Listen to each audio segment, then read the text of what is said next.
Good morning, good afternoon, good evening. This is Property Management 101, and today we'll be discussing best practices for move-outs. If you've already done so, please watch my disclosure video as well as my why I do this video. And if you find this video helpful and learn something new, please don't forget to like, subscribe, and turn on those notifications. In today's video, we'll be discussing the best practices for once a resident has moved out. This will apply to any conventional multifamily or single-family home unit, student housing, or other types of housing as well.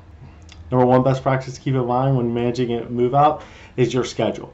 Make sure you have determined before the resident has moved out who's going to be walking the unit for damages, who's going to be walking from your maintenance team to see what kind of maintenance work will be needed in the unit. Do you have a schedule for when vendors will be arriving to the unit? When will your final walks to be done? This will be important to determine prior to have a rough idea when these things will be done, just to ensure it's not preventing the unit from getting back onto the market as quickly as possible. For additional information about what can be done prior to a move out proactively, please watch my notice to move out video, and I'm going to post the link below in the video description as well. Number two best practice to keep in mind when managing move outs is final walks. Ensure that once all the work has been done, that someone from the leasing team and the maintenance side perform a final walk to make sure the unit is ready to go and be put back on the market. This is a practice that's often skipped by one of the two parties walking it, but not both parties. This is really important that both parties actually walk the unit, because typically an office staff member and a maintenance staff member are going to have a much different eye when it comes to if the unit's ready or not.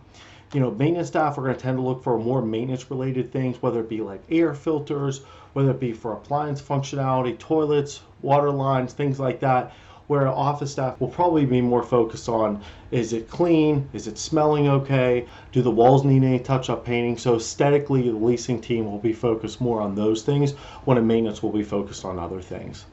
By having both a maintenance personnel and an office personnel walking the unit, you can make sure that the unit is ready to go from all angles. And the last thing to keep in mind as far as managing your move outs is putting the unit on the market. Once the unit has been walked for damages, you should have a rough idea when the unit will be put back on the market. This is referred to in the industry as your make-ready date.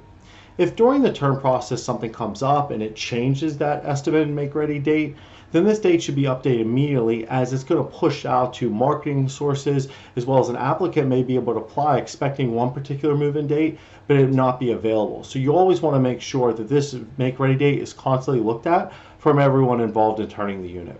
I believe by following these practices, it's going to make it much easier for you and the team. And if you found this video helpful and learned something new, please don't forget to like, subscribe, and turn on those notifications.